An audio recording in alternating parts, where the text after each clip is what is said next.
Hello, hi, welcome to the stream today. I'm very tired.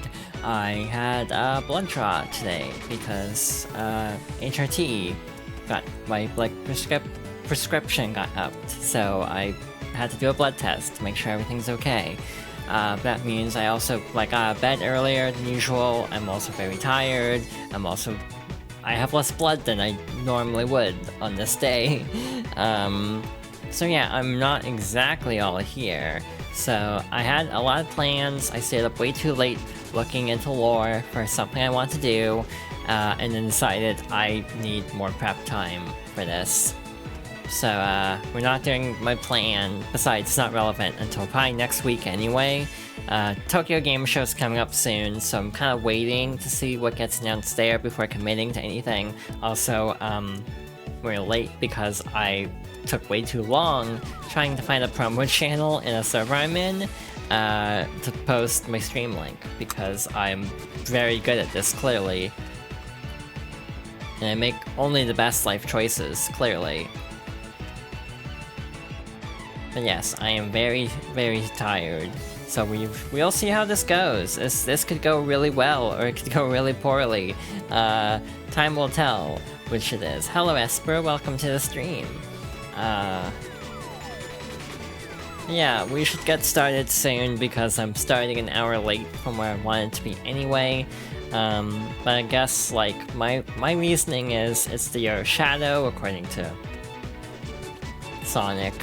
So I figured, hey, let's keep playing through all the shadow tangential games. So it's this and Shadow, I guess. I mean, I don't have time to do 06. I also need some way to even record 06, which I do not currently have.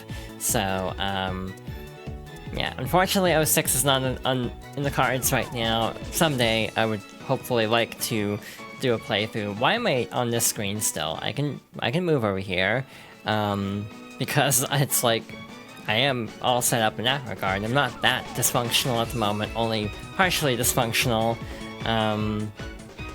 Yes, hello, welcome. I hope everyone is having a good day. I am having a weird day, but again, not a bad day, just I am very out of it. So, we're jumping into Sonic Heroes. This is another childhood game of mine. I grew up with this and Adventure DX on GameCube and the Mega Collection. And yeah, I really like this game. I admit a lot of it's nostalgia, but, it is one I definitely have a soft spot for, if that makes sense. So, as much as I like the song, we should pause the music and probably get started with the game. This is definitely a unique setup I'm using, and I'm not sure how much I should elaborate on this unique setup. Hello, Nicole. Welcome to the stream. I don't know what this voice is today, because I'm very out of it. Yes, hi. Welcome. We're playing Sonic Heroes. I feel like I'm out of alignment, so I'm gonna hit this button and hopefully I'm actually facing the right direction. There we go. Guess progressive scan? Sure. Cool. But yeah, I'm probably gonna sound really tired today, so I do apologize for that. But yeah, I do have a lot of nostalgia for this game. I definitely was excited for this game when I found out it existed. Again, this was actually pre-internet in a way. So it's dial-up in my case. So it was really hard to find out about games coming out, because it's oh, I either see it on the store shelf or an ad or a demo, or I have to painstakingly research it on dial-up. So yeah, I remember watching Sonic trailers one frame at a time on dial-up, because I was that much of a Sonic nerd growing up. I still am a Sonic fan, to be honest, somewhat begrudgingly sometimes. But in general, I still have a soft spot for this franchise. Now I'm just thinking of the beta version of the song in Mega Collection Plus. There's a early version of this intro that's kind of like an animatic, but the song isn't finished, so he's just kind of making things up on the fly. It's very funny. Unfortunately, I do not have Mega Collection Plus because that was PS2. I grew up with the GameCube version. Yeah, this is a game I definitely have fond memories of, despite how unwieldy it is. We will probably run into that, even with Team Rose, but again, I'm not that awake, so we're not gonna go in order of, like, left to right. Normally, Sonic is the first team, but we're starting with Team Rose, because one, late start, and two, I don't need to think as much. I can kind of autopilot a little bit more while with Sonic and Shadow, especially Team Dark and Team Chaotix. I have to actually, like, focus and play the game well. So, yeah, we're just gonna do the easy team for now. I usually start with Team Rose anyway, just because they're also the best team for collecting the Chaos Emeralds. So in that regard, I also think they are the best option to start with. Hope everything sounds good audio-wise. So, let's get started. I assume everything sounds okay. So yeah, I just kind of tested around a little bit in the tutorial area to try to audio balance. This game is impossible to audio balance. It feels like it's really quiet right now. Parts of the game will get really loud, unfortunately. So it's just extraordinarily all over the place. But that's Sonic games for you. They often have very extreme sound mixing. Alright, so again, story mode, and we're gonna try out Team Rose. We're up! You can count on me! Okay, here we go!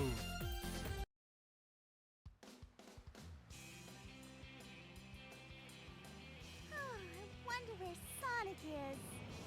Oh no!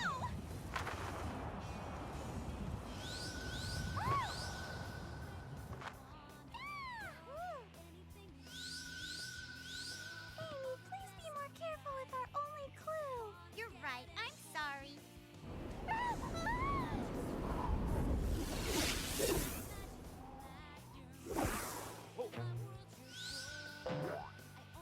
Nice catch, Big.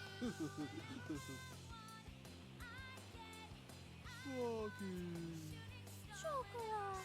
Hey, you guys, cheer up! You know we'll find them. No time to waste just standing here. Come on, let's get going. Okay.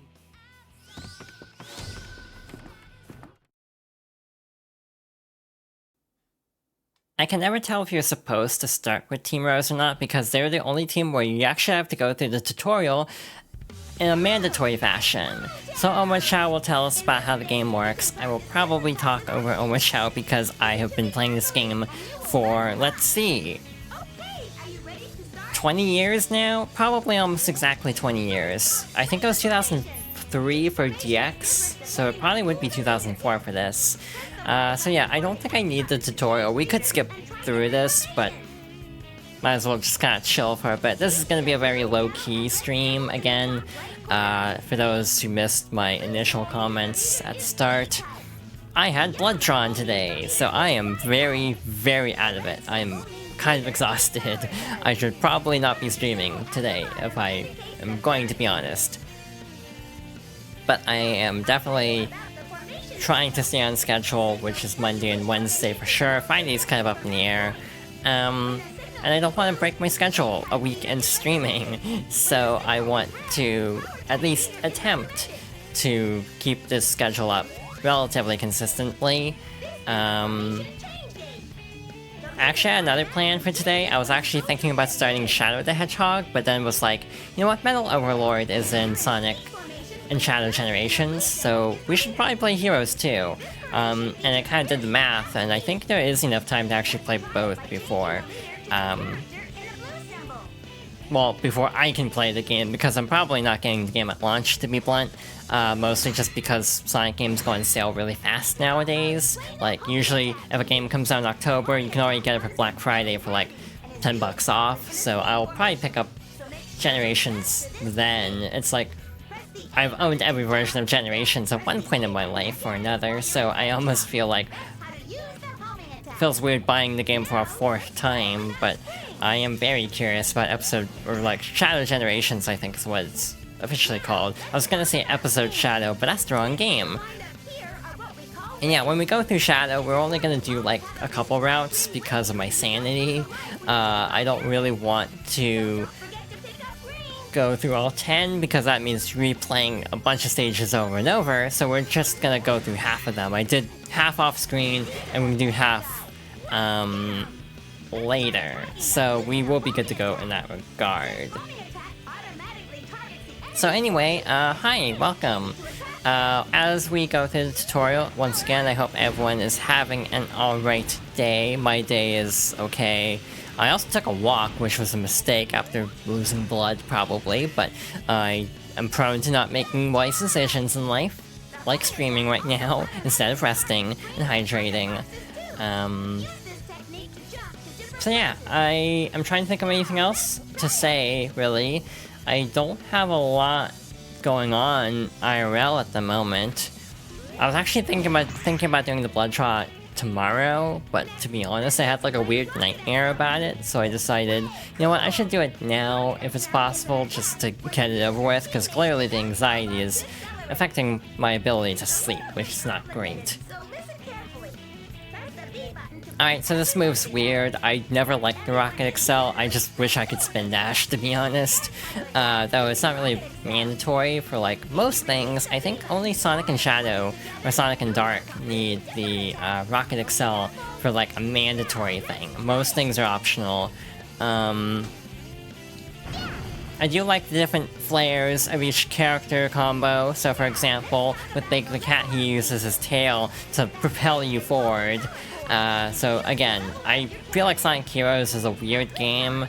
In terms of like my overall opinion of it, obviously we'll have plenty of time to talk about it as we probably will go through all the teams. I'd like to go through all the teams at least. But again, I don't know how many streams I'll take. Partly because the later stories will probably take like a stream and a half, so I kind of think it'll take maybe like 6 streams to get through, which will put us in October, so then like probably 3 to 4 streams for Shadow, and then we'll be all caught up on all the Shadow stuff except 06, which I can't do because I needed like an adapter for it. I know they sell like adapters for any controller basically to work on 360, and I have been tempted to pick one up, but I thought maybe, you know, it'd be better to save that for another time. Maybe make 06 like a special thing, like, oh, if I get to, you know, X amount of followers or something like that, make 06 a goal for that or something like that.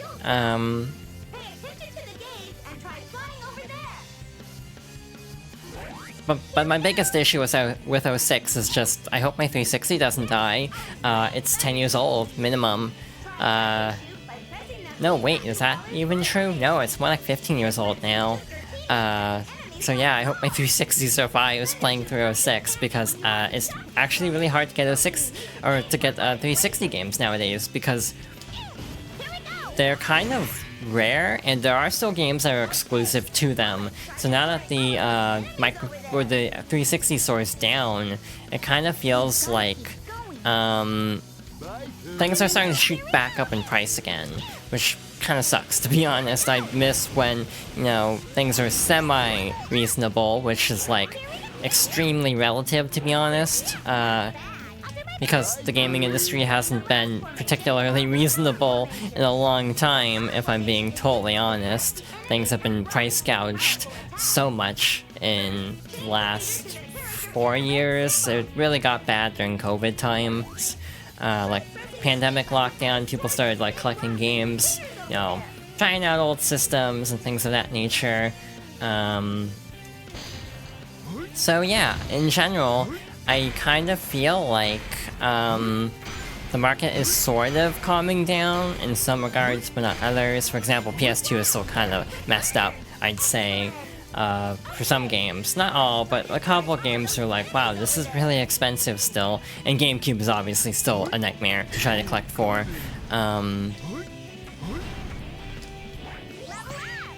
I kind of wonder what the most expensive GameCube game is now, if it's still like... It's probably like some weird, like, special thing, not like an actual game, per se. Like, last I checked, I want to say it was, Pokemon Box was the most expensive.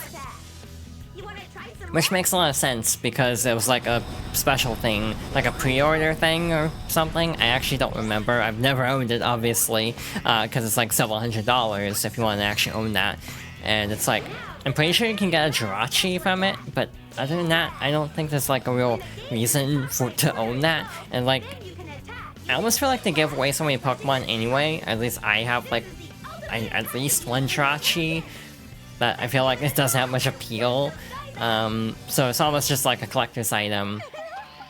But also, I want to say like combo packs are the other most expensive GameCube games at the time, at least, in terms of like, oh, here's a bundle of like a couple of old Sega games, and that's gonna be like really expensive because the version is what makes it expensive. I kind of just spent most of this tutorial just talking about like game collecting, because there's just not a whole lot to do, as I already generally know what I'm doing with this game. Yeah, it is weird having a mandatory, like, if you don't skip dialogue, like 8-minute tutorial at the start of the story. And again, if you play the teams left to right, you'll get the tutorial really late in, which is actually kind of funny.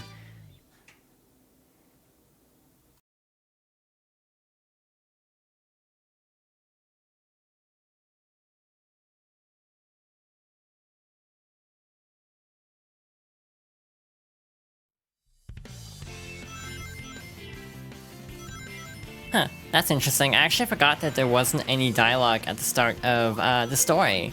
A lot of the other teams, I want to say, have like an opening cutscene. At least maybe Dark and Chaotix.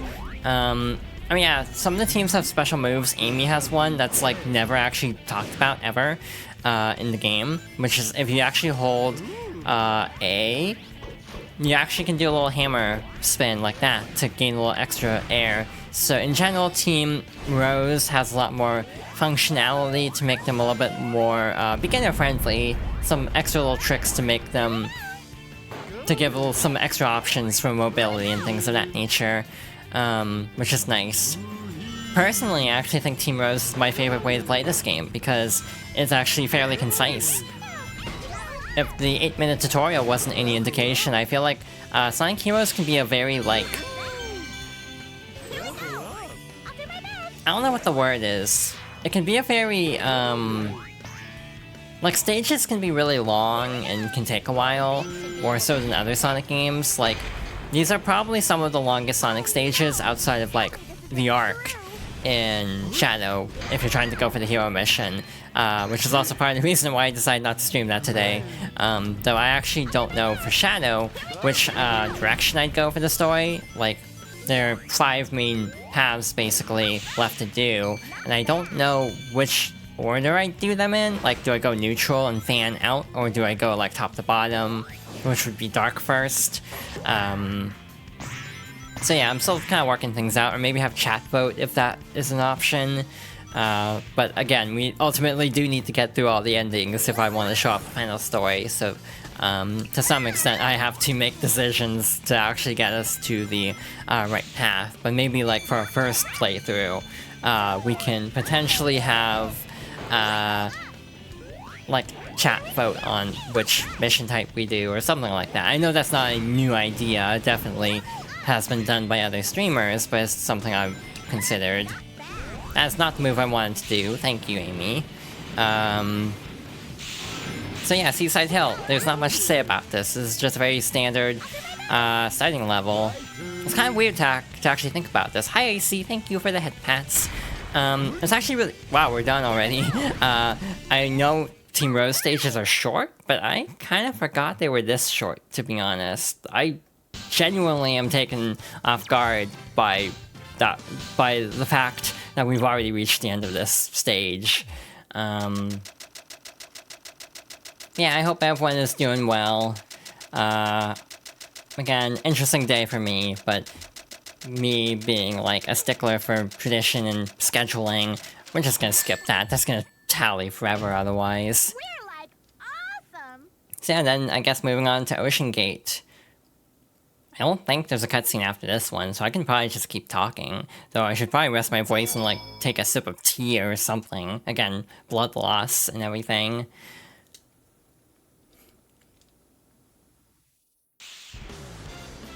Wow, so now we get to the weird quirk of Sonic Heroes, which is the Emeralds. This is the only 3D Sonic game on console, I need to specify, I think. Unless you want to be like really specific and also say 3D Blast, but that's like isometric, so do we count that? But yeah, most 3D Sonic games on console do not have special stages, but Heroes actually does. There are two kinds. In Act 1, if you get a key and don't get hit afterwards, and make it to the end, you get to like a point score type special stage. In Act 2, you have an Emerald Race. So, if you can tell by the button icons, this is the GameCube version. Definitely would recommend this version as the best, because I've heard the other two are a lot glitchier. There's actually a PC version that's really obscure, but it's also not good. Apparently it's based on like an early build of the game, and so even through like... I don't know how much I should talk about this on stream, actually, but basically, even through like abandonware type ways of trying to get it to run, it takes a lot of fan patches to get the game in a relatively decent state, just because of how undercooked the PC version was compared to the GameCube version. PS2 version, I want to say the problem with that is it's capped. So for example, instead of 60 FPS, I think I think PS2 runs at 30, which everyone says is why it's the inferior version of the game. Personally, I don't care that much about frame rate. Like, if it's a locked 30, I don't care. But I suppose it would feel a lot less fluid, so I do get why it would be a downgrade if you have the choice between the two. It is actually a funny bit of, like, history that every console, except probably Xbox, had some major drawback. So for example, the GameCube was actually more powerful than the PS2, but used like mini discs instead, and therefore people didn't want to put games on GameCube because there wasn't enough room. So games would have to be like multi-disc or something if they wanted to actually fit them on. But conversely, like the PS2 wasn't that powerful, so for example, a lot of third-party games ran noticeably worse on PS2 versus GameCube or Xbox, like in terms of multiplayer counts. Oftentimes PS2 would be capped at a lower number of players and things like that.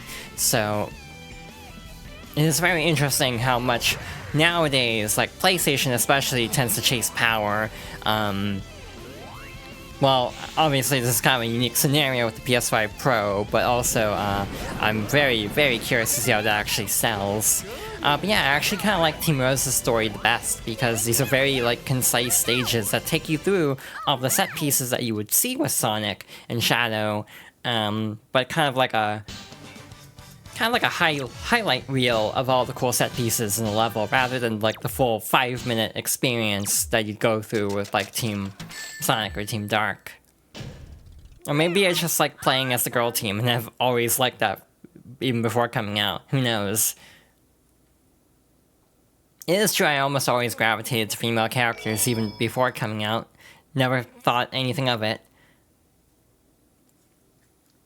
Alright, special stage, Act 1. These special stages are weird. I don't know how to feel about them, to be honest. Mostly because I think they're kind of like an evolution of the half-pipe, in that they're a tube instead of a pipe. But they're just kind of unwieldy. Like, small analog motions are enough to completely send you careening off course in a way that's like really frustrating, especially in the later stages where you need a lot of precision to actually avoid colliding into all sorts of things.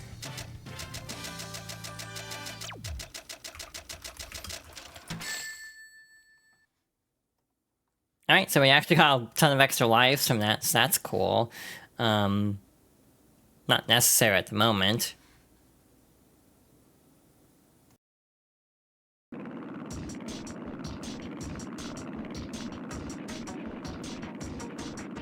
So you're the ones who are playing games with my army. Dr. Eggman! You little brats, I'll show you what they might do.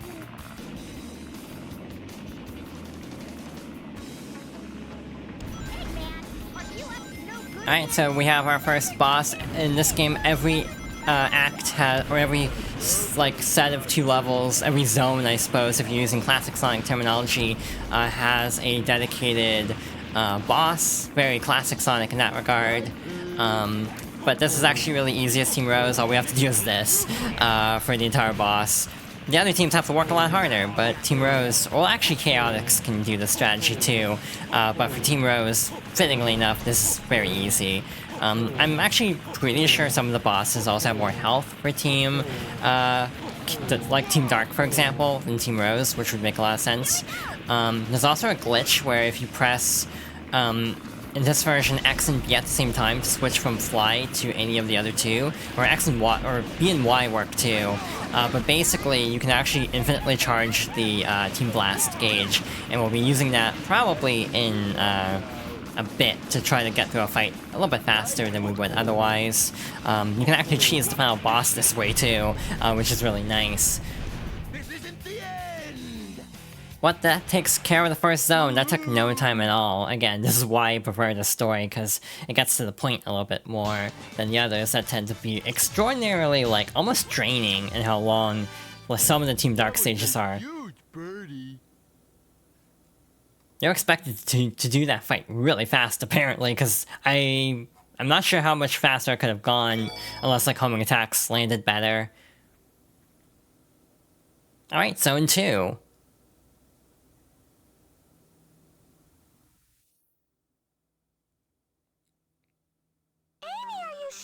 Sonic is here? No doubt about it. My heart is never wrong. Then it must be so. What a huge Alright, Grand Metropolis, right? Is that the level? I kind of space out, to be honest. Where are you?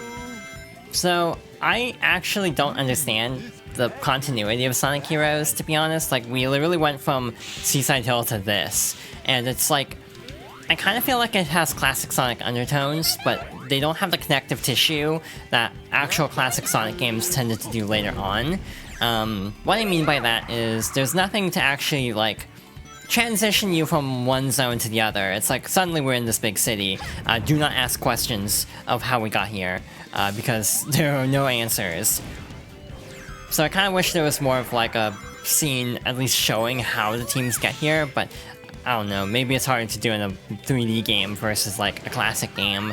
I'm actually trying to think about that in general, though, now that I'm putting this into words.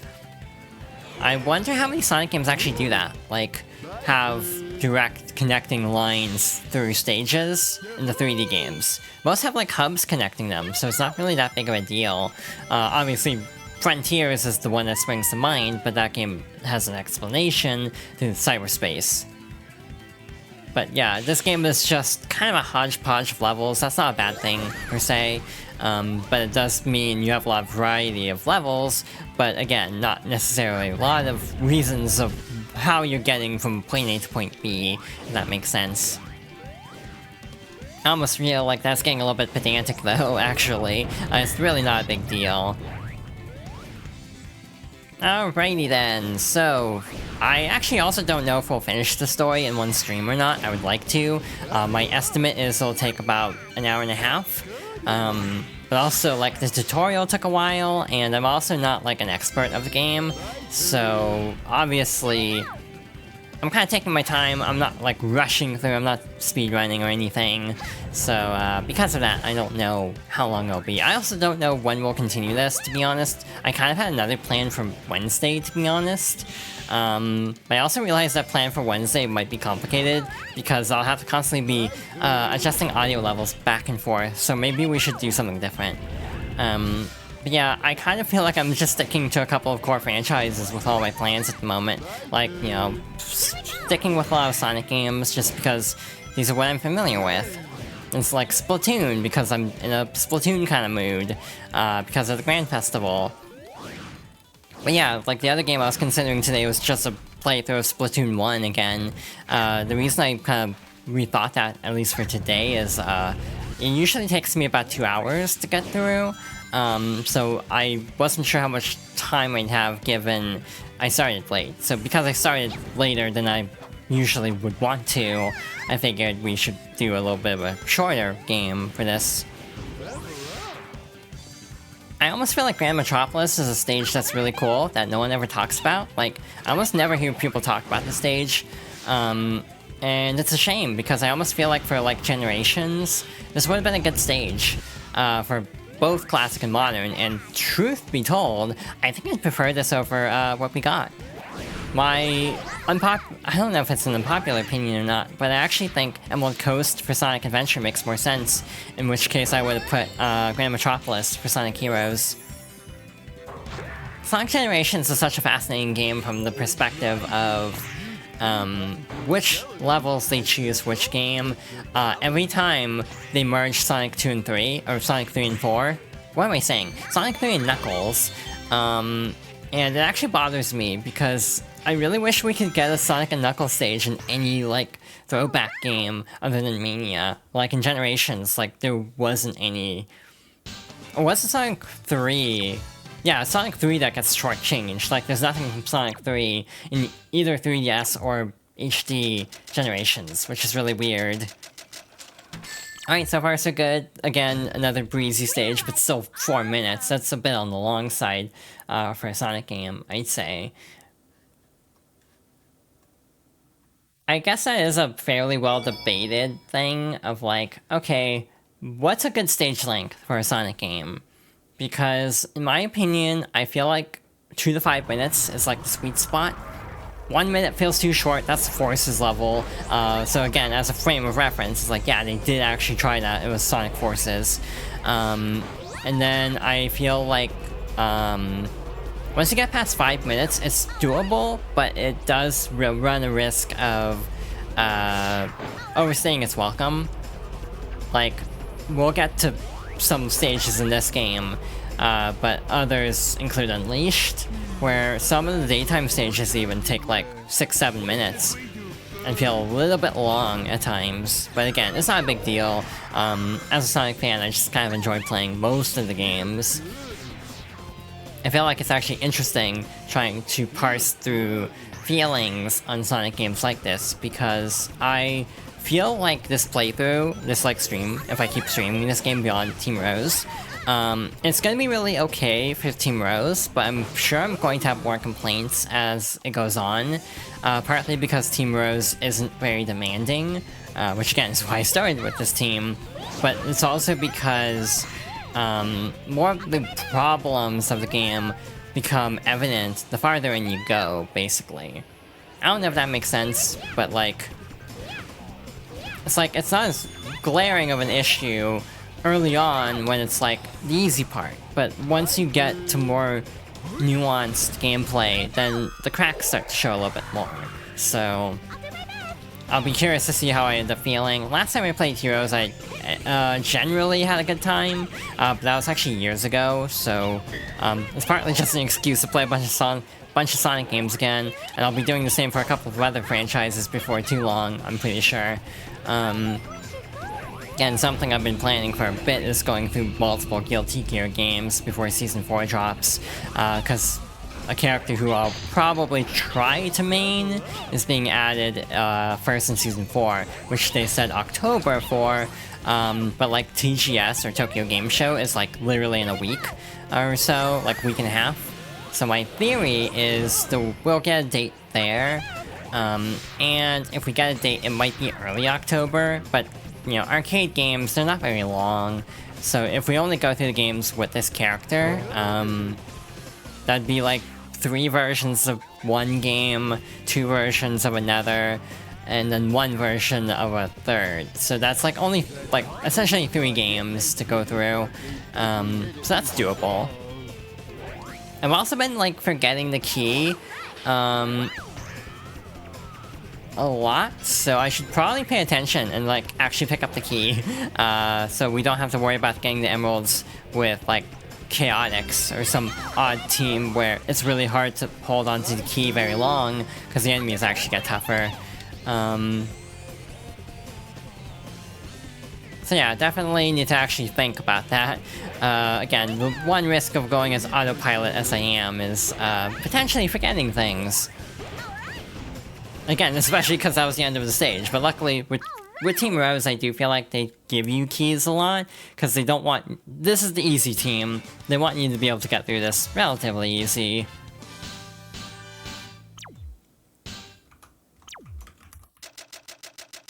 Alright, so next we have the first team fight, which is with, Team Sonic. This one is relatively easy. We'll just use Sonic Tornado, or the Tornado Hammer, a bunch. Hopefully get most of them off the platform right away. Never mind, I forgot we got the key. Again, shows how much I'm focusing on this. I do feel like something I will need to work on going forwards into streaming is finding the balance between focusing on the game and focusing on commentary. I think I'm not doing a great job, to be honest. I think I'm focusing too much on commentary and not enough on the game, to the point where I've actually, like, gotten really close to messing up multiple times now in different games, just because I'm not paying enough attention to actually playing the game. Like, putting more thought into the commentary than the game itself. Like right now, as this Emerald is slowly getting away from us, which is great for Emerald 2, that I'm already kind of running into a wall with this one. Like, if I already mess up on Emerald 2, this does not bode well for the rest of the playthrough, if I'm being honest. But also, I don't like how the walls kind of gravitate you towards, like, the sides. I don't know if that makes sense, but it's like, you kind of cling to the walls a bit. It's really slippery. Also, there's no retry option, so if we mess up, we actually have to redo the entire thing again, basically. Like there, I was like holding barely to the side, and I was like careening off course wildly. So the sides suck, basically. Try to stay towards the center of the path if possible. So yeah, that was a case of I definitely need to focus more, because I'm talking and it's causing me to screw up in the game. Now we have a boss fight. Gotcha, my darling Sonic. Amy, what are you doing here? Sonic, this time there's no way out of marrying me.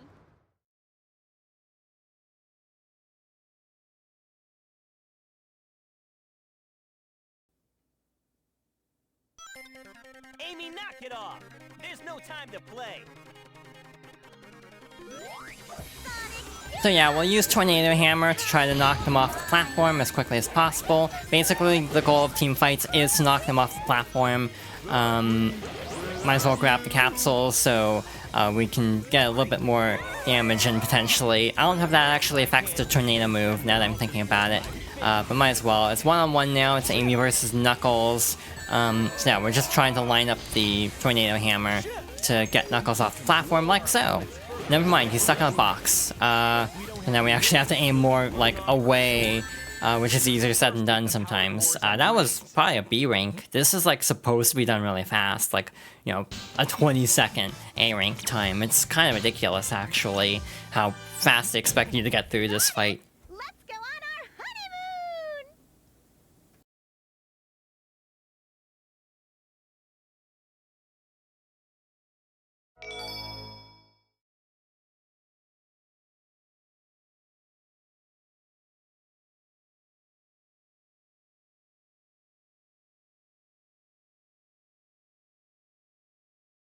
Oh, I can't believe he did that just so he could get away. Mr. Sonic must be really... Really? What? Nothing. Now I know what to do. Find Eggman and I'll find my Sonic. You all ready? This city reminds me of Casinopolis. Look at all those... I don't like the pronunciation of Casinopolis. It looks like it should not have another O in it, but they pronounce it like there's two O's. That's just me, again, being a little nitpicky about this game, to be honest, but, I like this level. A lot of the levels of Sonic Heroes are just a nice vibe, and in general, I do feel like it's just... Other than some of the really annoying levels later on, it's just kind of a nice game to vibe to. Again, part of the reason why I figured it'd be good for this kind of like low-key energy versus like Shadow, which is obviously a little bit more like edgy and cool. But in general, I think Sonic Heroes is just kind of like a comfort game almost, because it's just sort of more relaxing in a way. Like the stakes are lower than Adventure. It's a little bit more like casual almost in terms of its tone. Though in terms of gameplay, it almost feels more like traditionally Sonic than a lot. Though as I'm saying all this, I'm kind of wondering if I'm talking too much. I always think that when streaming, partly just because I know I can definitely talk a lot. Kind of a motor mouth situation if I get talking. So I always wonder if I'm like not finding a good balance of like commentary or just kind of, you know, letting the game chill on its own basically. So yeah, so what, a week into streaming, trying to feel out everything, the dynamic of my streams. You aren't talking too much? Okay, I will keep that in mind. But again, at some point, I do feel like I just run out of things to say, and I'm just trying to fill, like, air, I suppose, in a way that's just me saying things I've already said. So yeah, it's just probably me being... okay, probably me being self-conscious. Also, that stage was way shorter than I thought it would be. That wasn't even 2 minutes. Again, this is like the borderline of that might be too short, actually. As much as I was just saying I like shorter stages, that's a little ridiculous, actually. Especially because the last ones were a little bit harder than the current one was.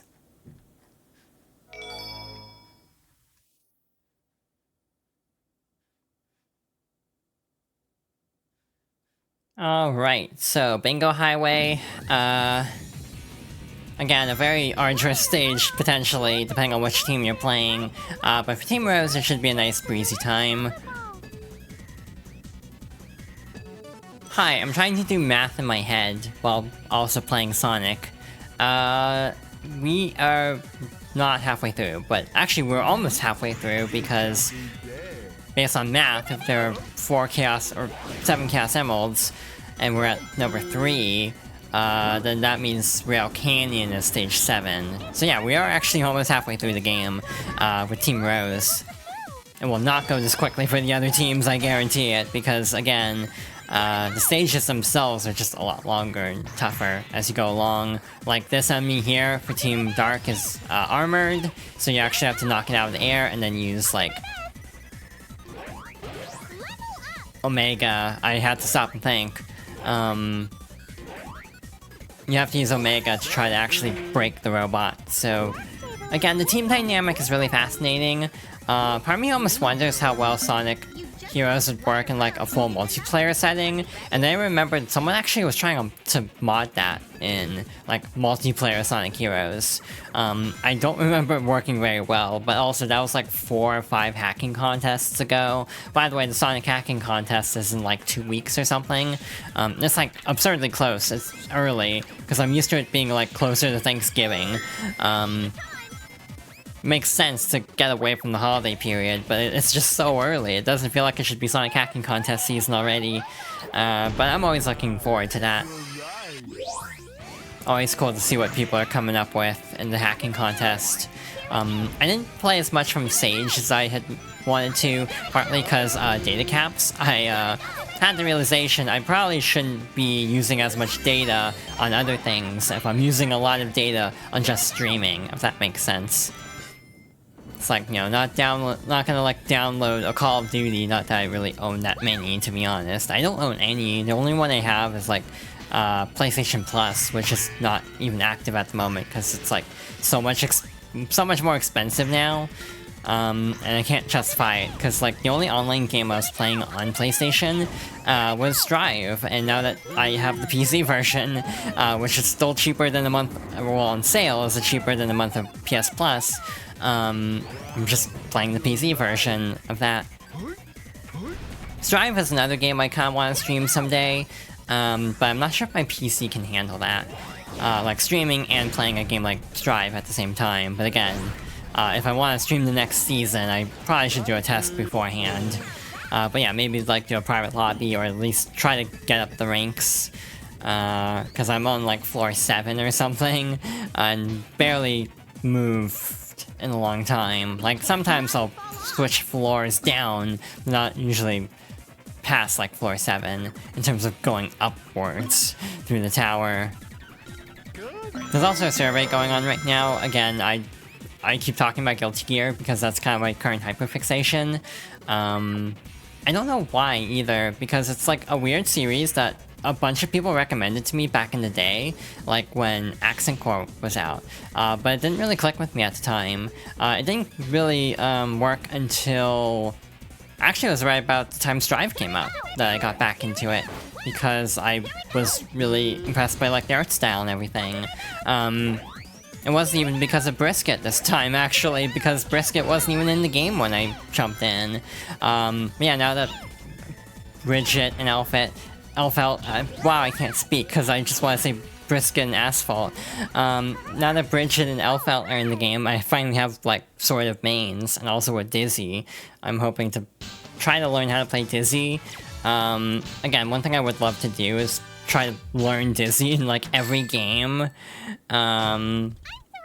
Like, I've been sort of trying to pick up Dizzy in, like, Accent Core, and I kind of want to do a full playthrough of, like, all the story modes as Dizzy before she drops in Strive. Partially just to show why I like the character so much, because Dizzy is, like, ironically, one of my favorite characters in the series, despite the obvious choice, and that could potentially be my favorite. I do think, in general, Dizzy is probably my favorite character still. But it's close. I still have a soft spot for Bridget and Elfelt, obviously, and Ramlethal, to be honest. Guilty Gear just has really good characters, though, to be blunt. Like, most of the characters have something interesting about them, even the ones I don't necessarily, like, want to go on my way to play, because I enjoy the story arcs that much. But even that, yeah, I like how much people come up with different, like, names for everybody. Again, the two I always think of are all the variants of Bridget, and also a lot of variants for Elfelt as well. Alright, boss rush, or enemy rush time.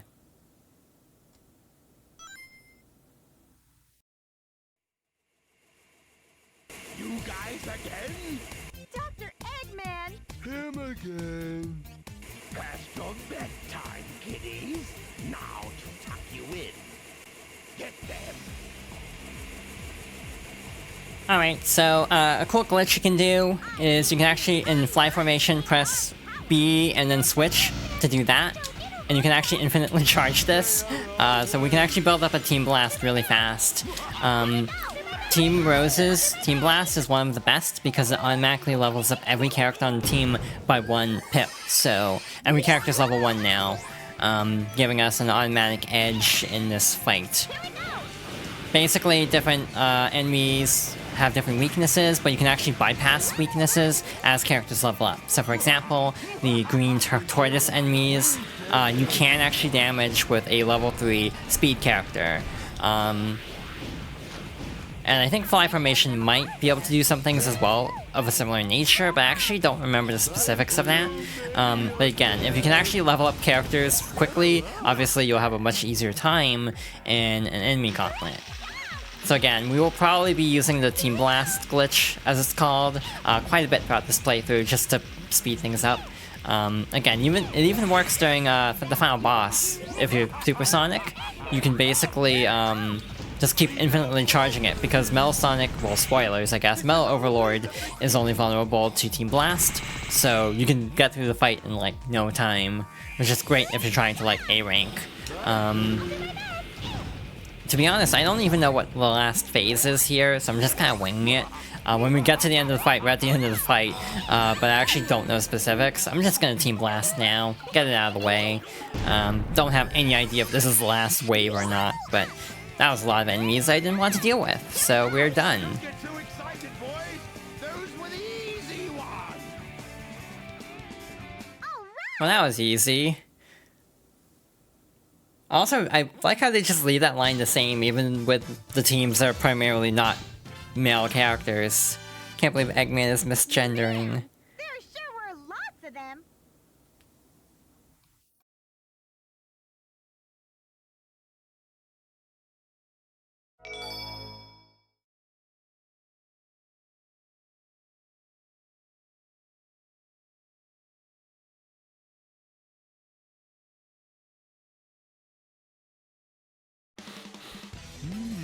I She says Chocola is closed. All right, let's go.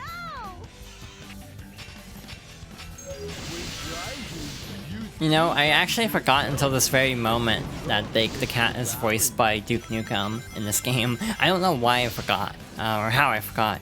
But yeah, I just now remembered that detail. I don't like rail grinding in this game, so I actually really dislike Rail Canyon. It's probably my least favorite stage in the game, mostly because of chaotics and dark, to be honest. With Rose it won't be bad, but with the other two it can be a bit of a nightmare because of just how much rail switching you have to do, and you just have to like pray every time it won't fling you into the abyss or anything like that. Sometimes when you rail switch it'll work, other times it won't, so I really like how Sonic games now have it fairly unified, so all you do is like press Z, R, whatever, like R2 or L2 to switch. No, it's L1 and R1 actually. Or in some cases, just like using the control stick to actually switch rails is way more convenient than potentially jumping to the other rail and also potentially falling off, so in general I do like that decision. Though it does take away some of the autonomy of the game. I do feel like Sonic games have this problem in general now, of trying to balance the overall skill ceiling, but also not be as obnoxiously like difficult as some of the old games, in terms of just learning the controls. So for example, I do feel like the more automated, like, oh wow, that would have been bad over a pit, for example, because we did not switch rails. We just fell straight off, but in a lot of cases I feel like Sonic games get criticized for being a little bit too automated now. In some cases I can sort of agree, in other cases I do feel like it's fair to automate things, like obviously like a loop-de-loop. The Chosen Blue Toad, hello, welcome! We're just playing through Sonic Heroes today. Starting with Team Rose, again, this is like the easier story, so it works well for a short stream. Someday I'll actually say I'm doing a short stream and not also go the normal stream length, because that keeps happening too. Yes, hello, welcome. I hope everyone's doing well. And yeah, I keep talking about stream plans. Another thing I often think about is obviously with the lack of voice training. Like, sometimes I worry that my voice doesn't fit my VTuber model. That's something I worry about quite a bit. I know it's not a big deal. This sort of like, it's just a self-conscious thing as a trans person. It's like, does this fit? It's like, what voice would fit this? Streams are a way for me to escape reality, so do what you want. Oh, same here to some extent. I definitely have gotten into the habit. I got into the habit of watching streams to kind of like not worry about things sometimes. That's a whole story in itself of how I got into this whole like, I don't know how to describe it, like not like hobby, I guess. It's just trying to like avoid conflict basically, and so I just got watching streams a lot. It's like stay in my room and watch streams and like YouTube videos, and I don't know where I would be if it wasn't for certain content creators, in terms of like, you know, their content getting me through really rough times. This should be the end of the stage, right? Yeah. They just kind of give you the goal right away. In other stories, I think you actually do have to switch rails off, or jump off the rails, because otherwise you will run into the train and take damage, or something like that.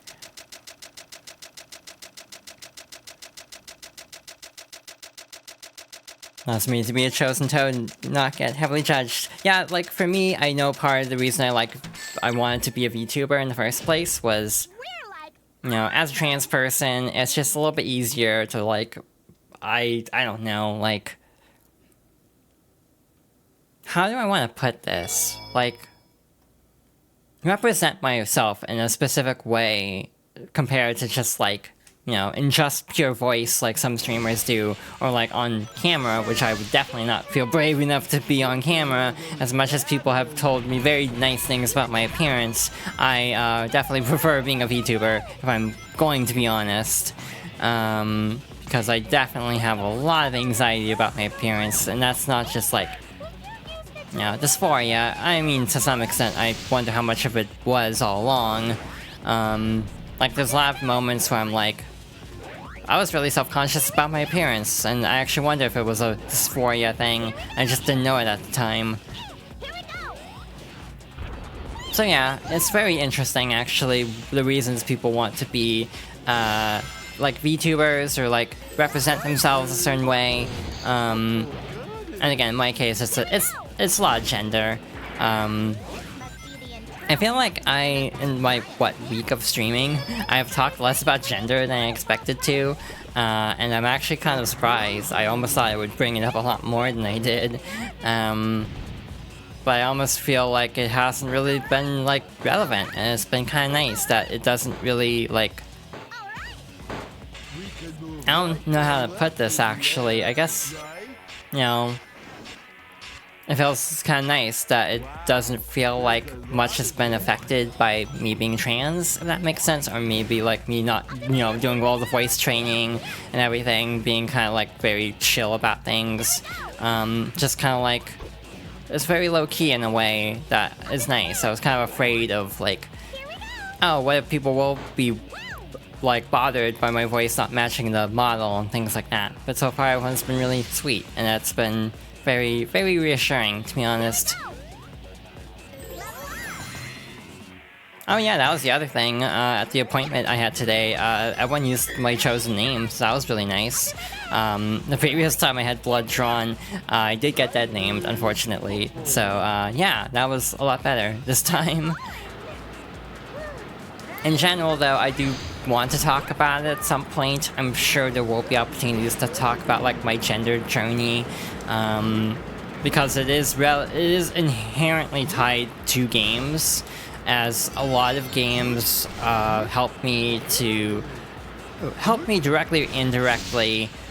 Not being mean, but everyone can love and use constructive criticism. Someone help it. Yeah, that's also true. It's like, it is good to have constructive criticism, but there are cases where just people are trying to be mean. And, as a trans person, there's no shortage of that on the internet. Of just, people trying to be bullies, basically. We just skipped a bunch of the stage, by the way. You're supposed to, like, land down and then, like, climb up this tower by, like, flipping switches. You can just jump off the rail and make it here. Save a lot of time that way. Yeah, I appreciate that. And I also hope my streaming can, help cheer people up, because that's kind of why I got into streams in the first place, was to be cheered up by other things. So I kind of hope to be able to do that for others too, if that makes sense. What's after this? The jungle? Yeah, I think so. I'm forgetting a stage somewhere. Because I don't think that adds up to 7. At least, like, my current math on it. Because if this is 3, what is the next zone after this, actually? Genuinely, I have no clue. I think it's Frog Jungle, but I swear there's something else. No, there isn't. Why is my math wrong?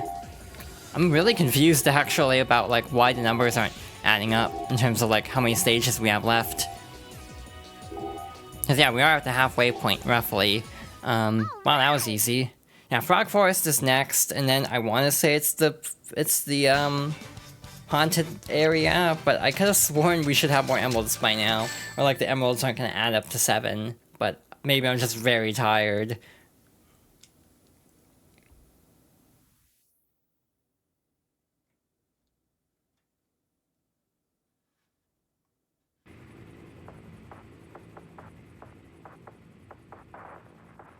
Something weird in there. Jeez, you'll be reunited with Chocola very soon. Froggy too? Let's get him before Sonic does. Then he'll be head over heels for me. Ready all cannons! Open fire!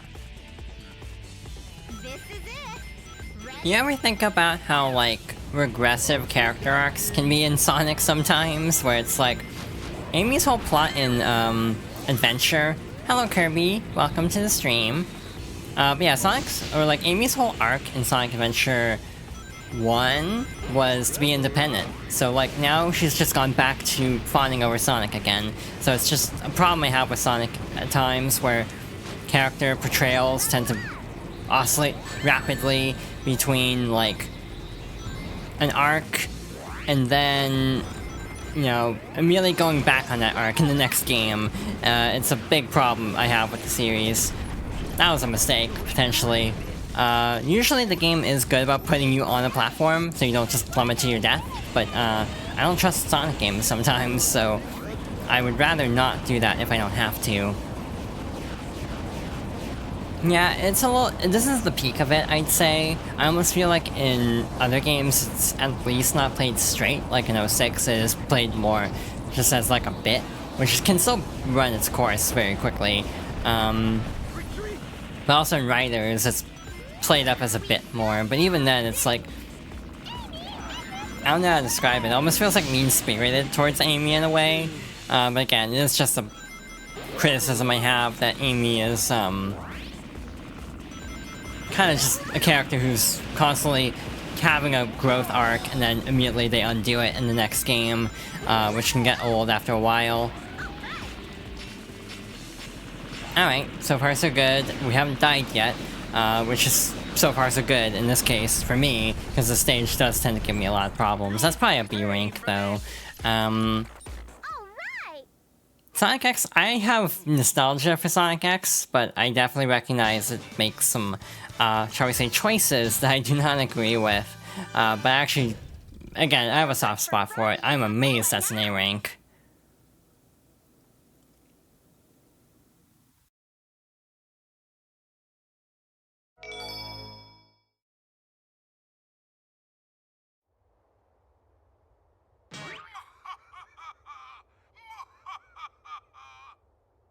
Hey, it's just a stupid copy! Froggy, where are you? Let's go home. Cheese, what's wrong? Yes. A chow nappy. But why? I'm not really sure, but betcha Dr. Eggman has something to do with it, and we're not gonna let him get away with it. Come on, let's get out of here. Okie dokie.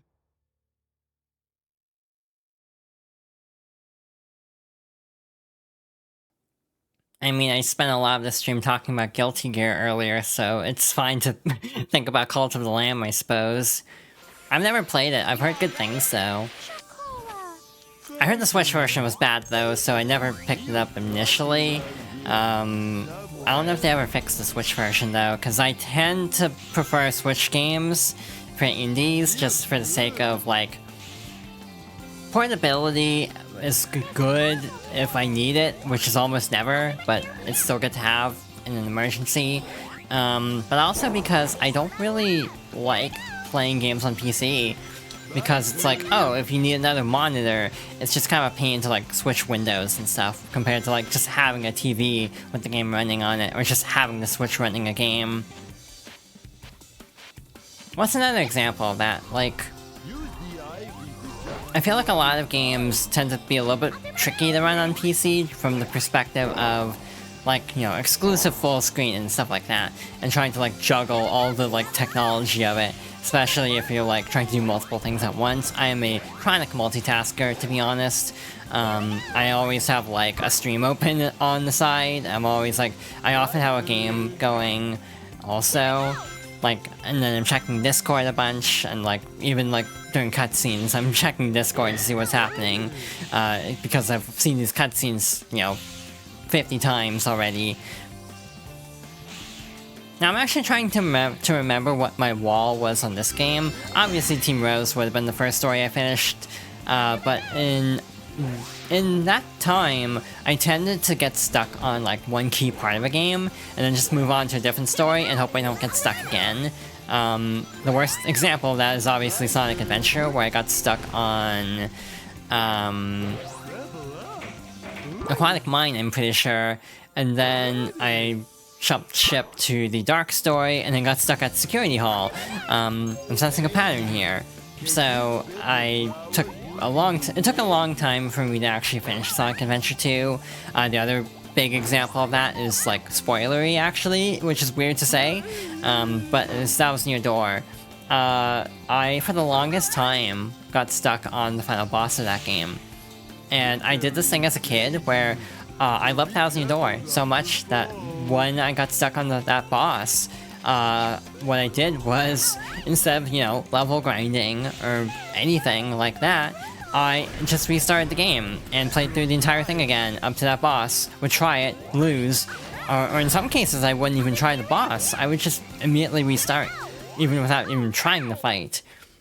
So, yeah, I kind of know too much about Thousand Year Door because of that. Hello, welcome to, what, the halfway point of Sonic Heroes, roughly? Or for Team Rose, at least. We still have 3 more stories to go through after this. We're like awesome. For the record, I'm not, like, overly worried about spoilers. I just have, like, the no spoiler tags and no backseating tags, partially just because of, like, streaming. The big fear I have is if I'm ever playing a game that's, like, super story-based, you know, an Undertale scenario, where it's, like, people are actively coming around to spoil things. So, not that tags like that will dissuade people, let's be real. I know human nature will not actually work that way. Followers can clip out of bounds, and there's been a time where I couldn't beat a certain room as it glitched out and would not let me pass, so I had to restart. And crashes. Okay. So, PC probably would be the better option. I can't believe this. In general, though, I really wish, Better stay away from those black frogs. I'll do my best. I really wish, like, people were better about spoilers. I mean, I personally will be like, if you ask me, hey, do you mind spoilers? Most of the time I'll say no. But it's just good to have like a blanket rule. Like, that's kind of more of why it's there, is to have like a blanket rule. To just, you know, not drop spoilers without, you know, checking first. But again, I'm not really concerned about spoilers usually. It's just kind of like a preemptive thing. And also just because I am not the only person here, usually. So I would also prefer, you know, not necessarily dropping spoilers for things like, you know, like Final Fantasy VII Rebirth is a really good example. I looked up the spoilers for the game as soon as possible because I was really curious about how they would handle certain events of the game. But the thing is, other people want no spoilers for a game like Rebirth. It's like so long though, how do you avoid spoilers for that long is my logic. So that's part of the reason why for like Rebirth, I don't care as much. Or at least I don't put a lot of effort into dodging spoilers because I know I'm not going to be able to dodge spoilers by the time Rebirth comes out, or by the time I can actually play Rebirth because I am not buying the game at launch. I'd have to like stay off Twitter for a really long time. And that would not necessarily be a bad thing nowadays, but you know, just the overall premise of not being online just because, oh, everyone's talking about this game, I want to play for myself. But yeah, but others feel differently, and thus I kind of prefer having a blanket rule, just in case others do not want spoilers on things. And obviously, for like newly released stuff, there should be some kind of like embargo for a bit. So for example, when Shadow Generations comes out, I will not be talking about like story stuff there explicitly for a bit. Also, I probably won't be playing it day one anyway, because again, Sega games go on sale very quickly.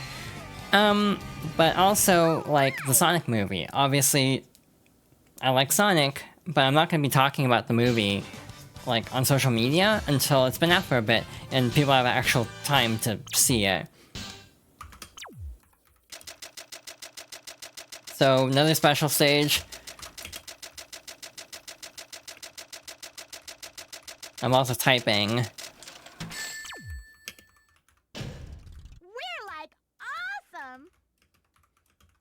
This is a loud keyboard, but I like it. It's like trans-colored, which is like this weird thing I've been doing lately, where I gravitate to things with this color palette. It's not like exactly trans colors, it's kind of like the same color palette, but more pastels.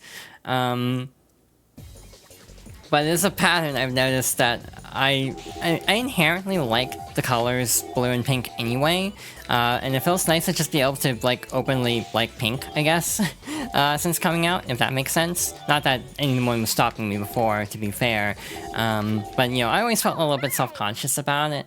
But having come out, it's very serendipitous that blue and pink are my favorite colors anyway, so anything trans-colored is like, it really works with my overall, like, aesthetic. I mean, look at my VTuber model. I literally based it on, like, trans colors. Excuse me, miss. I was wondering if I could ask you something. If it's about a date, it'll have to wait. Date? You think this is a joke, you little brat? Now hand over that chow nice and easy. I bet you're the ones who took chocolate chow. What? It's not nice to tease my friends. Yeah, time to rock and roll!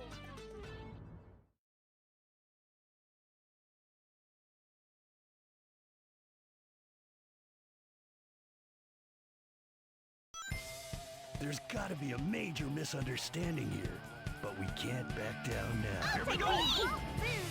Alright, same as before, we'll primarily use Amy's hammer. The guy must not have been serious. That was like the fastest run of that fight I've ever had. That was amazing. It took like one hit, and we're done. That has to be an A rank. If that isn't, I'll be mad. Sorry, but there's no time for this. I don't think I've ever seen that before. At least from me. I've seen like speedrunners do that, but I don't think I've ever been able to pull that off. That was just pure luck though, to be fair.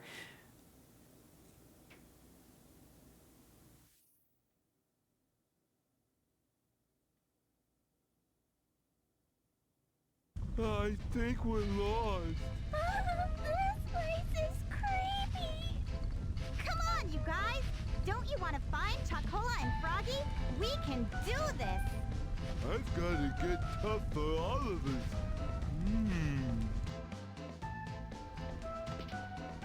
Thousand Year Door is a weird case because I've played the original so many times that playing through the remake was like a really weird experience because of being able to like spot the differences at every moment, basically. It's like probably like the game I know the best. Like if you literally ask me an enemy, or within reason, that once you get to some of the post-game stuff, it's obviously a little bit more complicated. 5 more weeks? Do you guys want to try down? Oh wow, it actually is. Wouldn't it be? I assume you're talking about Sonic and Shadow Generations, because that's an end of October, so that would be about 5 weeks. Yeah, I'm looking forward to it. Again, probably won't be there day one, just because there are too many games coming out all at once. So I'll probably pick up more like during Black Friday or something, or at least try to, and then probably stream it, but probably not day one anyway, just because I kind of don't want to spoil things. Like, I kind of thought about streaming Echoes of Wisdom next week, and I'm still torn about it because there's like a mixed feeling. Like, on one hand, maybe people will want to watch who are torn on the game and would like to see someone show it off for a bit. But there's also the part of me that's like, I feel like a lot of people will want to play it for themselves. So I'm more on the fence about like, you know, streaming it because I feel like a lot of people will be trying to avoid seeing stuff on Echoes of Wisdom. I know people who are still dodging spoilers on Tears of the Kingdom. So yeah, I definitely feel like for a lot of games that's a concern, is balancing spoilers, which is probably why in general I'll lean more retro than new games. But again, I will make exceptions for some. Like, you know, you can't really spoil Mario Party, to be honest. A Black Knight remake would be fun. There's a fan remake of Secret Rings in the works. And it had a demo recently, and it's like remarkable how fun Secret Rings is if you can actually like play the game and not have to worry about tilt controls. I highly recommend trying it if you have not already. It's through the Sonic Amateur Games Expo or Sage. But I would love for Black Knight to get the same treatment. Mario and Luigi I'm also really interested in, but my biggest concern is that some people aren't coming back for it. Like, as far as it's known, Yoko Shimomura is not doing the music, and given that she's like my favorite video game composer ever, I am worried about the music of the game sounding kind of like off from every other Mario and Luigi. But again, that's just kind of like a personal bias, I think. I think the music and game will still be good, it's just, I don't know if it'll hit the same notes. Yeah, Jamboree looks fun. In general, I am excited about a lot of games. Jamboree, the only problem is I don't know if my friends are getting it or not. So if my friends aren't getting it, then I probably won't, because it's like it'd mostly be for multiplayer. So Mario and Luigi Dream Team, it looks so fun, hence why I'm excited for Brothership. Dream Team is interesting. It's divisive because it's one of the more like front-loaded Mario and Luigi games. Like, the pacing is definitely a little bit more, like, more slow paced at the start, which can actually be, a bother to some people. I personally don't remember the game enough to know how I felt about the game. It's been, like, a long time since I've actually played, any of the Mario and Luigi's, really. Maybe I should stream, like, Superstar Saga before, Brothership comes out. But unfortunately, like, my plans are already pretty packed, and it depends on how many streams I want to do per week. If I do, like, 2, like I have been doing, or 3 maybe, that still means, oh, this game will take a bit. And if I want to get through, like, Shadow also, in a reasonable amount of time, it means, yeah, a lot of other things might get put on the back burner for now, unfortunately. I really enjoyed Tears of the Kingdom. I understand 100% why people bounced off of it, though. I never 100%ed Tears of the Kingdom. I actually did get every Korok in Breath of the Wild, though. So it is one thing I want to do eventually, but I definitely hit a burnout point. No, to be fair, I also was playing Breath of the Wild right before, because I found out people had, like, modded and, like, Linkle into, Breath of the Wild, so obviously me, someone who had just come out as trans, I wanted to experience that. So I just ended up replaying Breath of the Wild, like right before Tears of the Kingdom, which was definitely a mistake on my part. I definitely kind of burnt out on Tears because of that. I burned out less than I thought, to be honest, despite playing Breath of the Wild right before. It's almost a miracle I didn't burn out harder, in my opinion. Yeah, Echoes looks fun. I'm very much looking forward to seeing what it's like. First new 2D Zelda game that's not like a remake in a very long time. I want to say... Well, if you don't count Triforce Heroes, probably like... Link Between Worlds, so it's been a hot minute, so... Yeah, I am looking forward to that, but... The mechanics also look really cool, but again, that's next week. I, again, probably won't stream it. Maybe I'll stream, like, Link's Awakening or something related, but not, like, the game that people will be dodging spoilers for, so, yeah. It's also weird not having S ranks in this game. It only goes up to A rank in this. And yeah, actually getting to play Zelda is really cool. The mechanics look interesting. I saw someone compare it to Pikmin earlier with, like, the summoning of enemies and more indirect combat, and it's like, that actually got me more excited for it. It's like, oh, I hadn't thought about it, that it's basically just Pikmin. That's another game, going through all the Pikmins. I'm honestly a huge Pikmin fan, and would love to actually have a reason to go through them, like, for the 50 millionth time. So yeah, I hate these special stages. I've made the decision, because, like, I lost all my speed. I don't know why I lost all my speed. Because I was, like, dashing and then lost it all. So we might have to redo this stage later on, or we can try to get the key as, like, Team Sonic or Team Dark or Chaotix. But that's obviously not ideal. Those stories are a lot harder, and, like, you have to go through a lot more garbage in order to actually, like, keep the key, in that case. Also, just motion sickness is really bad here. I don't know what specifically you're referring to on NOA. To be fair, I've actually been using Twitter less lately, partially just because of all the people leaving lately.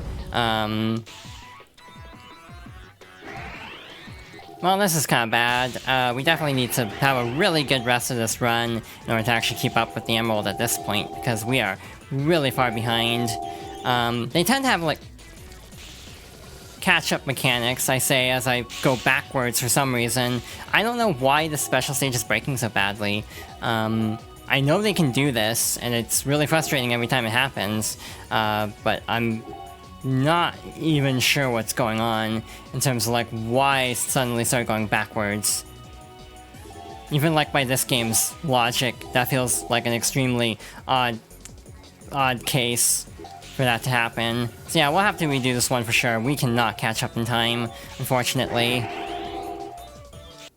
Yeah, there we go. I thought maybe we had a chance, but nope. Again, that just glitched out. There's nothing I could do, basically, because it just kept sending me backwards or killing my momentum.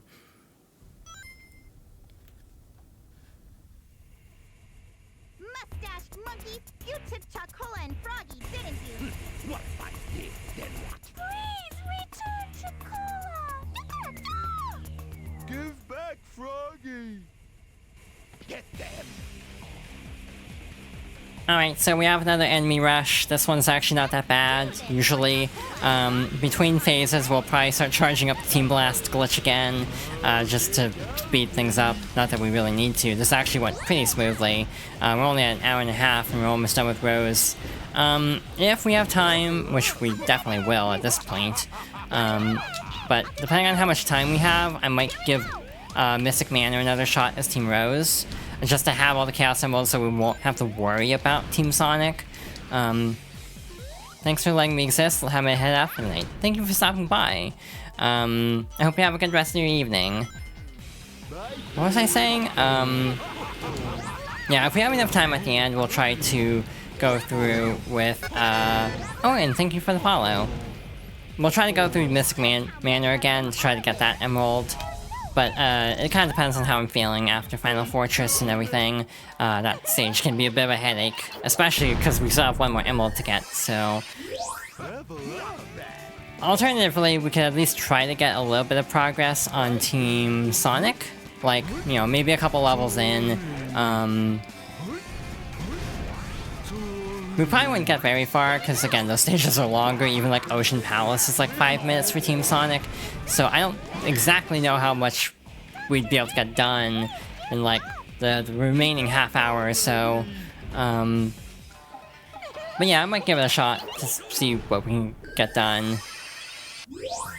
Thank you. I actually captured alerts myself, basically. I just recorded bits of gameplay of a bunch of games that's like 10 to 15 seconds, and then turned it into like a WebM, I think is the file format. So I have a bunch of alerts set up. Again, I definitely am an overachiever a little bit. I set up so much with alerts and, you know, backgrounds and things that are just very excessive for someone just literally starting streaming. But that's kind of just my way with things, is just going overboard and trying to have a really good launch at the start. And overthinking that aspect.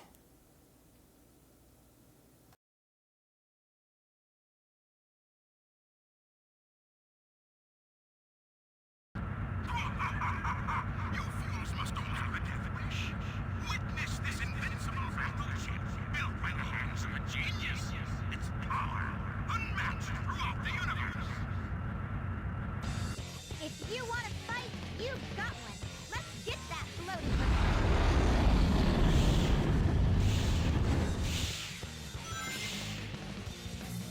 Alright, last stage time, or last zone. This is gonna be fun. I actually really like this stage, despite, again, disliking the rail physics of this. There isn't much requiring, like, excessive rail switching, so when that's the case, it's not too bad. It's only when you have to, like, switch constantly that I feel like the game kind of breaks a bit, and that's mostly Rail Canyon and, Bullet Station. I blanked on the name for a moment. So yeah, I kind of feel like both are gonna end up in Shadow at some point. Like, you know, Act 2 is gonna be called... Like, it's...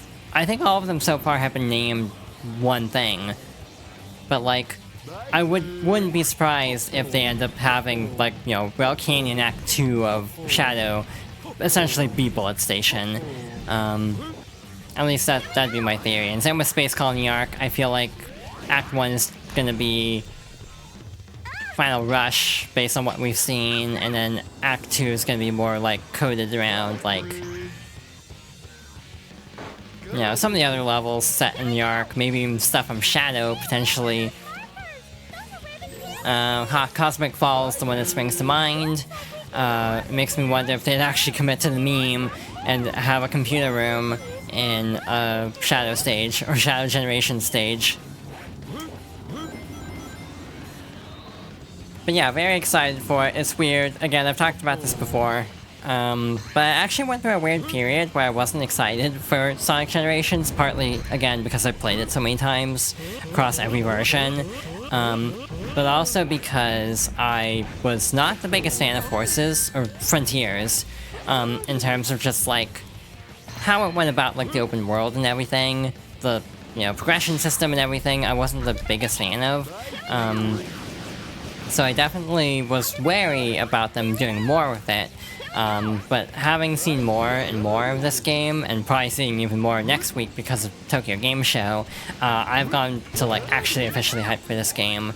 Which feels good, because I go through this every time, but I always go through, like, a lull with Sonic, where it's like, I'm not sure how much I'm gonna keep sticking with this franchise, or how much I'm just playing this franchise sort of out of a sense of nostalgia or obligation, but they always keep winning me over in the end, which is, you know, a good thing and a bad thing in some ways. Good in the sense that I'm still hanging in there with this franchise, but obviously I kind of wish some games wouldn't be as, like, I don't know, anticlimactic maybe. That's kind of how we felt about Frontiers at launch. Again, needs to be stressed at launch, because the final product is now very different than the launch state of Frontiers. I've been talking about too much Sonic. I'm starting to blend the titles together of all these games. Again, clearly not all here. And yeah, if you ever have to, like, lose blood for any reason, maybe don't stream immediately after. Yeah, words to live by. I don't know what you're supposed to do here. Some you have to go up, others you have to go down. That apparently was the right decision though, so I'll take it.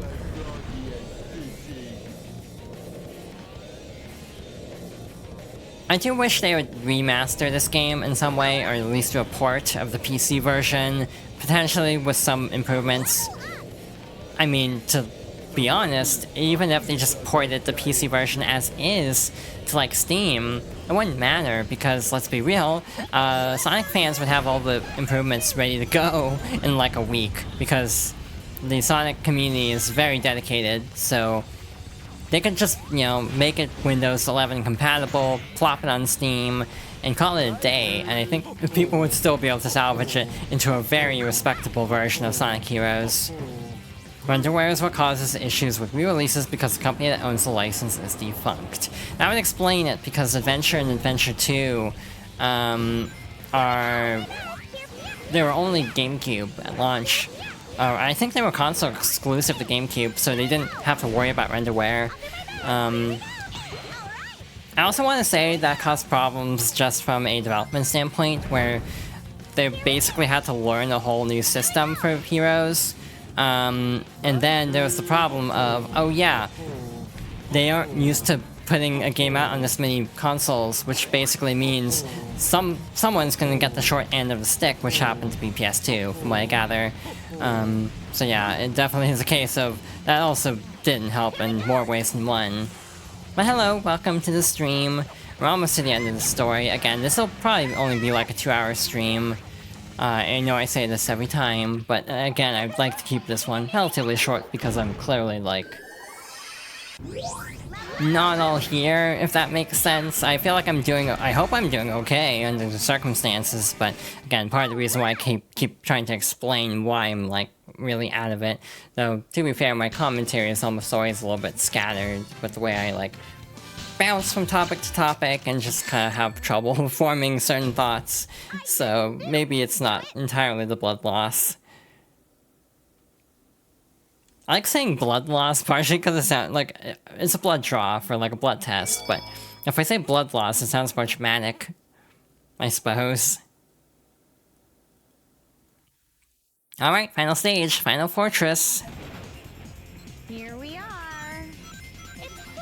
It's really weird not starting with the... Okay. That's interesting.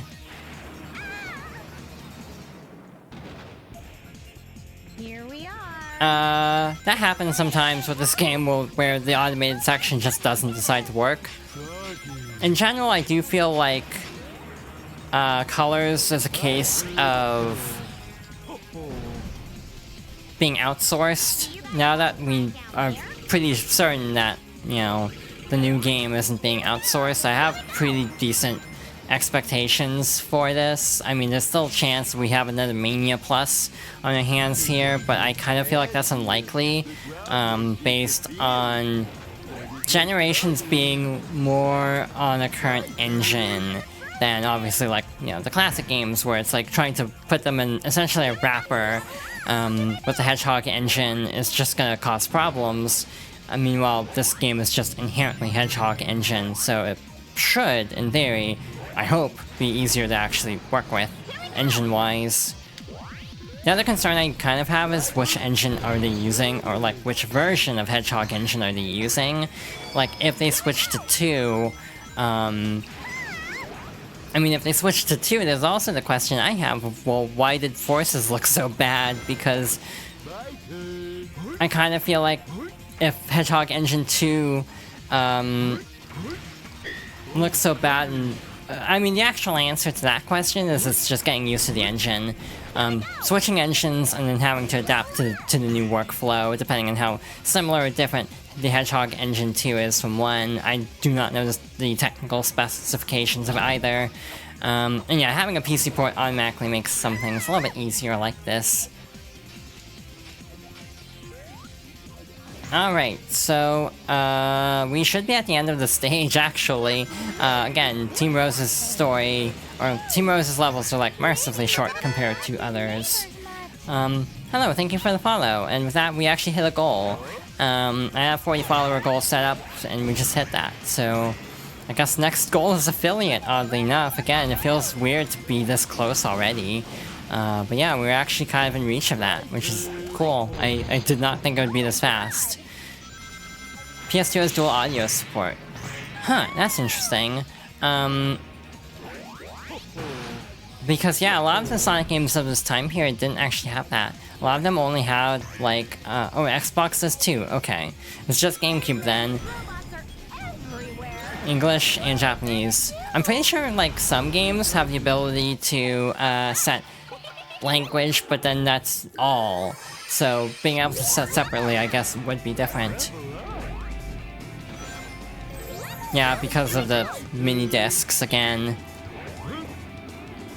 I hear an ice cream truck outside. I don't know how audible that would be on stream, but if you hear that, I do apologize.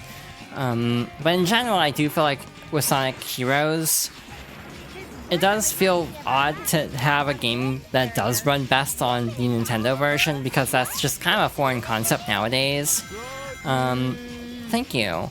I didn't think it would happen this fast. I don't know what is going on, to be honest. Sometimes I just feel like I'm winging it and just kinda... Sorry, just need to focus for a moment because we have the key. I don't want to lose the key at the last moment. PC version is really based on an earlier build, from what I gather, so it might not have been... The decision might not have been made at that time to include dual audio. I'm sure people can mod it in, because again, Sonic fans are like that with games, they can just mod everything in. But yeah, at some point, I do feel like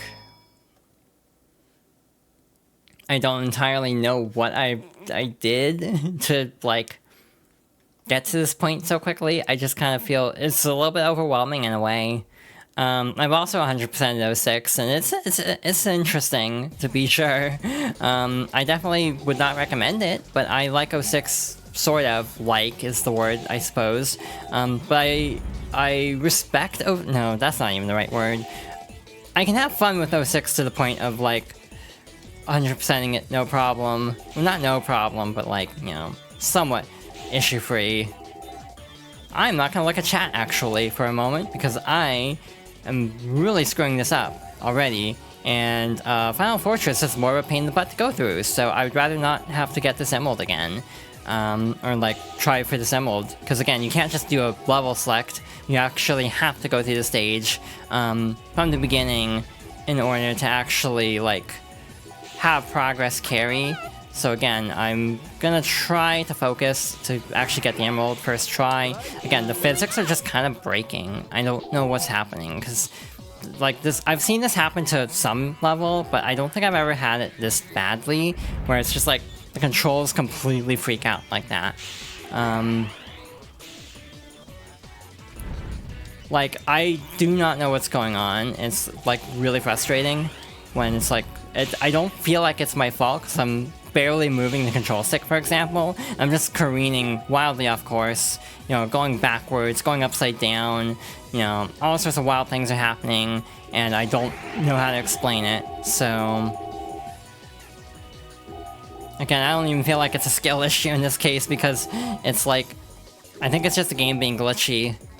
Which, again, a Sonic game being glitchy never has happened before.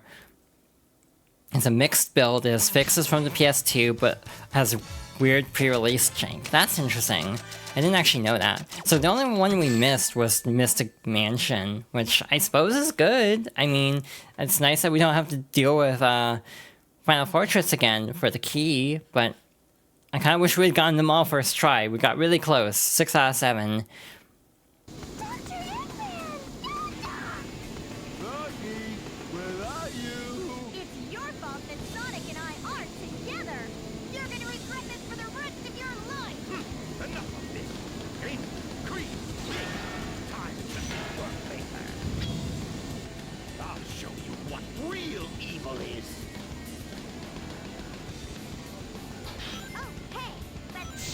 Alright, I actually just had another thought on a related note. Are there any renderware games on Xbox One that compatible? Because that's something else that I guess raises a question. If that's why, like, Sonic Heroes isn't on, you know, Series X, for example. But then I think about how many multi-platform games there are, and I wonder if, like, any of them use renderware, like... I can't think of any, like, good examples of games that probably would have used it, because, like, I know a lot of licensed games did, and I don't think a lot of those are on, like, you know, Steam or anything. Not Steam.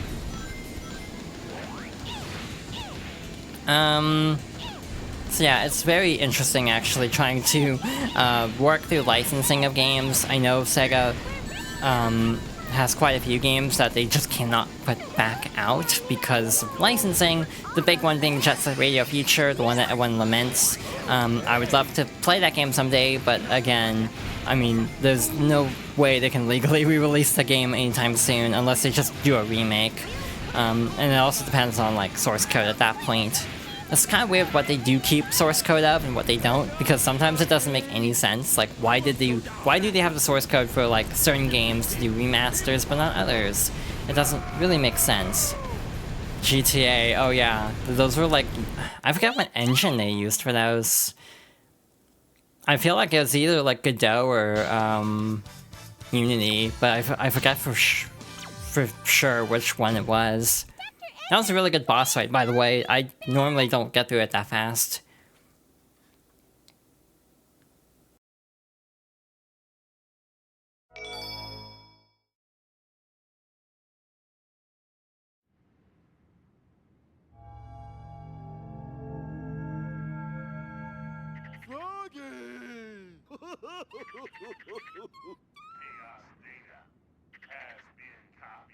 I'm so glad for you, Cheese. Hey,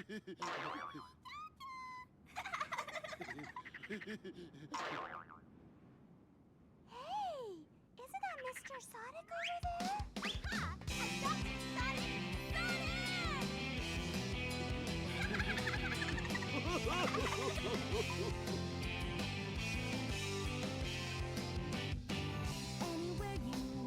Well, that was a good start. Only one death because of a weird rail situation, and only one missed Chaos Emerald. So, yeah, after a good start, we might try to pick this back up in a few days, maybe next week. I haven't decided.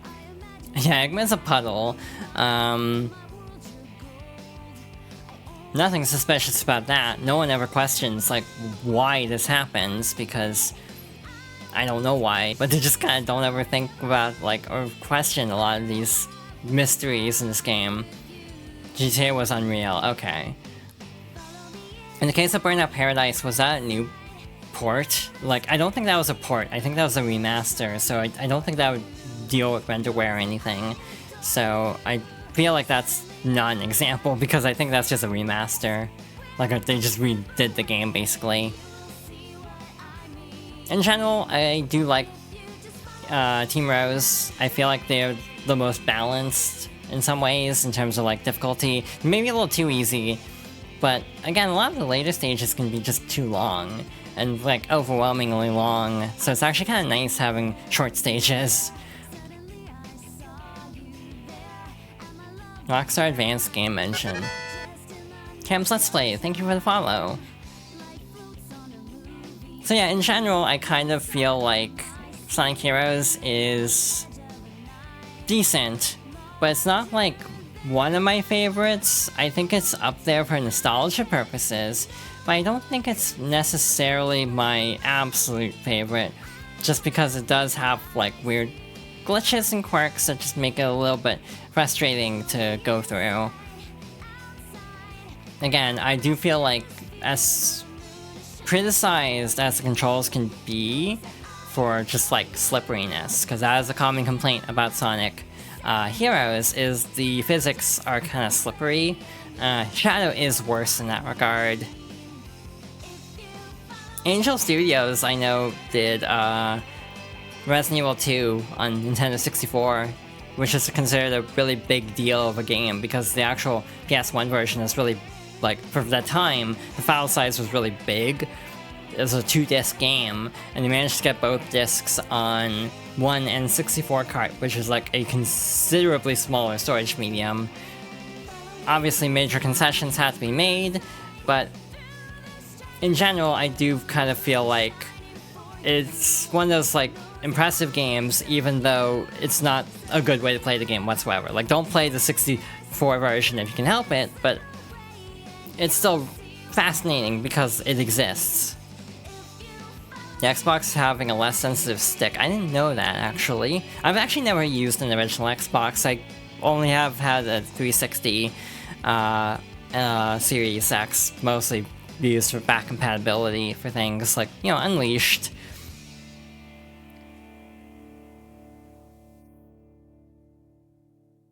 Alright, so try another story. We are not going to do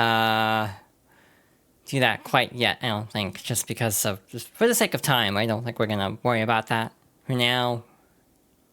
We're just going to hop back into challenge mode and try to, why return to title? I'm curious, actually, because I don't think anything changes on the title screen.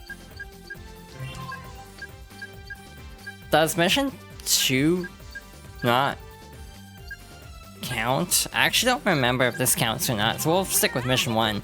It goes back to the team select, though. It doesn't go to the title screen. So yeah, we'll give this one more try, and then if not, I didn't continue. It just automatically goes to the team select, in this version at least. I don't know if it's different for others, but that's always how I remember it being. So yeah, we'll try to get one more run in of this, and if not, we'll just save it for next time we continue Heroes, which will be Team Sonic. This will probably take 2 streams, though, because again, this was like an hour and a half just to do Team Rose, and again, Team Sonic stages are a lot more in-depth than Team Rose, so my gut check would be probably like 2 streams to do both Heroes, or to do both Team Sonic and Team Dark. Like, we'll start Team Sonic next time, finish it the stream after, and then with time remaining, start Team Dark, and just go as far as we can in that. So probably 4 streams, actually. I don't think the math checks out about that at all, to be honest. I think I'm just tired, and should probably call it before too long, just for the sake of my sanity. Because I'm clearly not all together at the moment, which makes sense under the circumstances, but it's still just like, yeah, maybe I shouldn't have streamed today. Maybe I should have taken a day off. But again, you know, having just started streaming, I didn't really want to take a day off this early. I wanted to at least attempt to maintain a consistent schedule, but again, maybe I should not have pushed myself to do this. But yeah, I hope everyone's still enjoying the stream. I hope everyone's having a good time, good day also, irrespective of the stream. Yeah, and I hope everyone has a, good evening. I don't know why I'm doing my outro stuff already. I think I'm just that tired.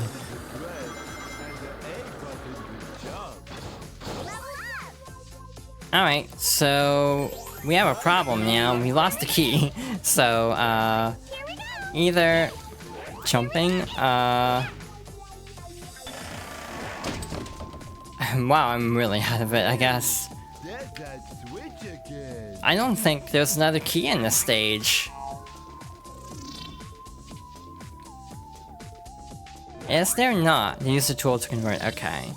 That makes sense. Alright, so let's hop up here. And again, I don't think there's any other keys here. So, we actually have a problem. Alright, so we'll try this one more time for real. I mean, we'll go until we actually try the special stage again, at least.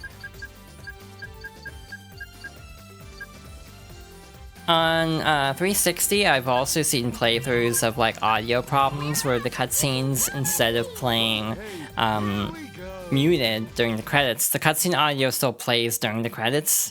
I've seen that in like playthroughs using the 360 BC. So yeah, definitely not an ideal way to play. I don't know if that happens on the original Xbox though, as I've never tried to play it on the original Xbox. I do wish more games were back compatible in every system, just for the sake of preservation. It's kind of frustrating how games like this, there's no real way to play them unless you like use specific means, shall we say, to play them. And it would be nice to be able to just straight up own a game like Sonic Heroes, which is a game like from my childhood, and it would be nice to be able to play, you know, more conveniently. Overall though, it is still nice that there are, shall we say, options to play games like this, but again, official options would be preferable in my opinion, just for the sake of ease and convenience and everything. It really does feel like there's only one key in this level. That's weird actually, but it's also a very short level, so I suppose that's not a big deal. And there it goes, so we have to restart again. So yeah, this probably won't even work out at this rate. Probably because I'm rushing too much and I'm losing steam very quickly. So I'm going to give it one more try, period, I think. I should just call it if I can't get the key to the end after this point, just because clearly I am not able to focus enough on the game to actually play well.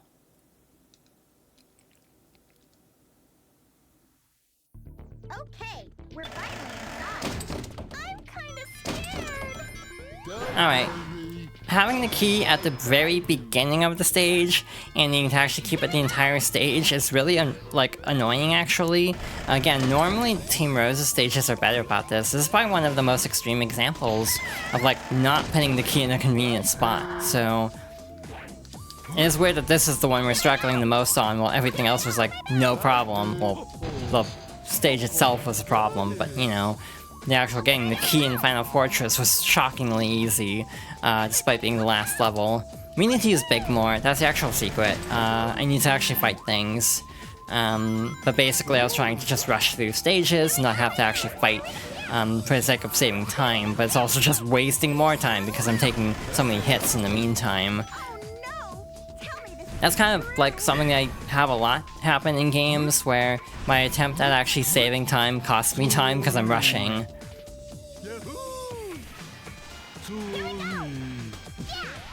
I will say, in chat, chat is moving slowly enough that you do not need to tag me in every message. So just as a heads up, it's like I will see what you're saying without tagging me, just because again, it's not moving particularly quickly at the moment. Alright, so what's left? The minecart, and then that's it, I think. And then we'll give this special stage another go. I don't think the lasers count for, like, damage. It's only things that cause you to lose rings. So even with, like, a shield, I don't think you actually lose the key. I do like Big's jumping line. Just, like, him being very, like, I don't know how to describe it, quizzical about it.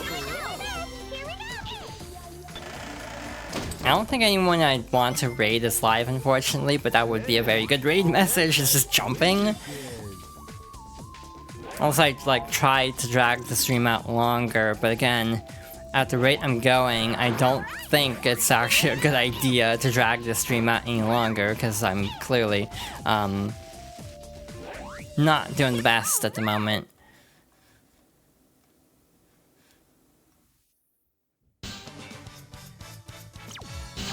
Alright, let's give the special stage a try and hope we don't get completely wrecked by the physics again, because again, it was mostly just that part where we got sent backwards that screwed us up last time, and running into a lot of mines. That is in my control. It's the other parts that pissed me off more, because that is like just the game acting up.